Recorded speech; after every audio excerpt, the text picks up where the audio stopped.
Bonjour à tous, comme promis hier, petite vidéo d'un jeune champ de soja. C'est du Mentor qui a été semé assez tôt, donc récolte cette fin de semaine. Et justement, la récolte des sojas, c'est pas si difficile que ça à récolter, puisqu'on a des graines rondes et lourdes. Là où il faut faire attention, c'est le réglage batteur et contre-batteur.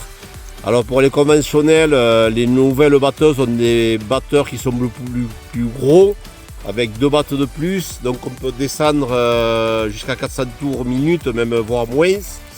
Et pour égrener le soja, comme là ici, ça s'égrène quand le grain est mûr, ça s'égrène dans les doigts, donc ça ne sert à rien de serrer le contre-batteur.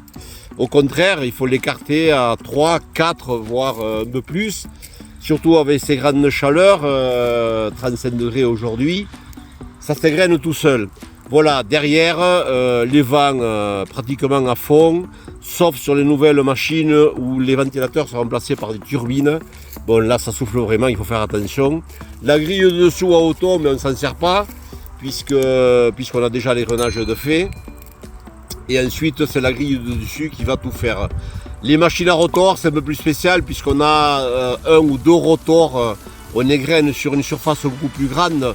Donc là, on peut écarter encore un peu plus. C'est sûr que la machine à rotor casse moins de grains qu'une machine conventionnelle.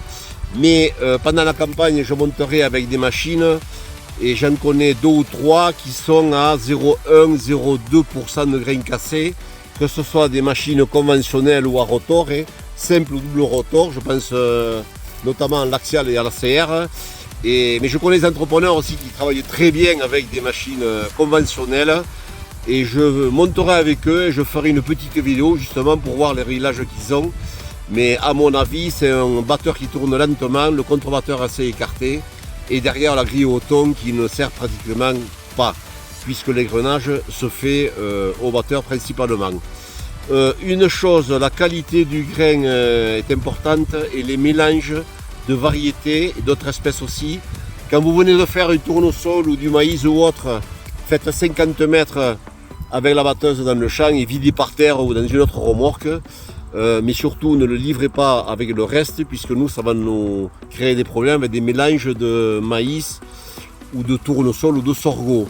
Idem quand vous passez de l'Isidore à du soja blanc, faites la même chose, faites 50 mètres et nettoyez votre machine. C'est juste le réflexe à avoir, 50 mètres sur la largeur de la coupe, c'est pas grand chose. Nous, ça nous permet de vendre de la qualité. Et aujourd'hui, vous le savez tous, quels que soient les graines vendues, il faut de la qualité. Voilà, donc petit rappel simplement pour la récolte du soja. Il y a des endroits, ça tourne plein pot. Ici, dans le 64, ça débutera la semaine prochaine. Mais le gros boom se fera comme d'habitude la première quinzaine d'octobre. Voilà. Bonne récolte à tous pour ceux qui ont commencé. Bonne irrigation à ceux qui finissent. Comme je l'ai dit hier, pour moi c'est gagnant. C'est très très gagnant sur le poids des 1000 grains. La qualité du grain et la protéine. Un diamètre d'irrigation juste à la fin, c'est parfait. Il y a des endroits où ils ont la chance, il a plu plus de 30 mm. Voilà, bonne chute à tous et puis je vous dis à très bientôt pour une prochaine vidéo.